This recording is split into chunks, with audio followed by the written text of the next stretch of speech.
जिन संत ने श्री मीरा जी को संगीत सिखाया, सरस हृदय थे। एक दिन उनसे श्री मीरा जी ने कहा कि समाधि का वो उज्जवल प्रकाश देख लेने के बाद भी मेरे हृदय में कोई अभाव खटकता है।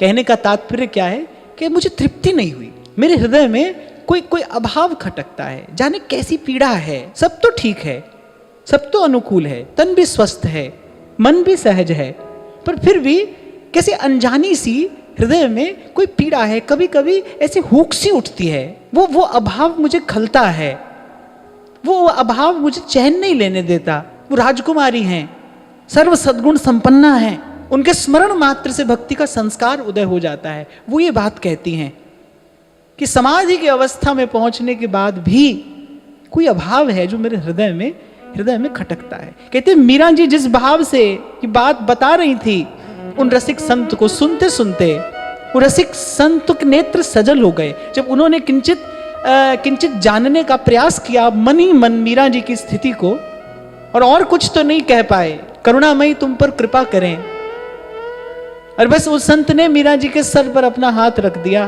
और कहा कि बेटी, मैं तो तुम्हें इतना ही कह सकता हूं कि बड़भागी जनों को ये पीड़ा मिलती है। जो बड़भागी होते हैं उनके हिस्से ये पीड़ा, ये विवशता आती है। इसलिए आज जहां से मैंने आरंभ किया, जिन शब्दों से मैंने आरंभ किया कि जहां कुछ छल छलाता अश्रु जल दिखलाई दे तुमको, उसी मानस में बंधु सांवरा सरकार मिलता है। बड़भागी होता है जिसको ये पीड़ा प्रसाद रूप में मिलती है। मैं फिर दोहरा रहा हूं अपने शब्द, पीड़ा ही आत्मा का स्नान है। ये जो चाह चटपटी है, ये जो पीड़ा है, यही प्रभु के योग्य बनाती है। यही वेदना भक्त की सामर्थ्य बनती है। ये जो प्रभु मिलन की ये जो चटपटी है, ये जो वेदना है, ये भक्त का सामर्थ्य बनती है। ध्यान रखना, प्रभु के प्रेम में रोने वाला दुर्बल नहीं होता। संसार में रोने वाला दुर्बल हो सकता है, पर प्रभु के प्रेम में रोने वाला दुर्बल नहीं है। उसके वो अश्रु उसकी दुर्बलता नहीं है। गोपी जब रो रो कर गा रही है तो उसके लिए कहा जा रहा है यासाम हरि कथोद्गीतम पुनाति भुवनत्रयम्।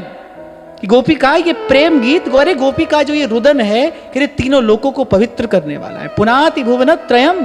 संत ने केवल इतना ही कहा, बेटी मैं तो तुझे इतना ही कह सकता हूं कि बड़भागी होते हैं जिनके हिस्से में ये पीड़ा आती है। नहीं तो भाई जीव संसार में रोता आता है, रोता ही रहता है, और ऐसी अभावग्रस्त हो रोता यहां से चला जाता है। जिस तन लागे सो तन जाने। जिसने ये सुख की रस पाया है वो जानता है कि प्रभु के प्रेम में, प्रभु के विरह में रोना, अरे इससे बड़ा कौन सुख होगा। हमारे ध्रुवदास जी कह रहे, जी दुख सम नहीं और सुख। अरे सुख की गति कहे कौन, कि जहां के दुख जैसा कोई और सुख नहीं है, वहां सुख की बात कौन कहे।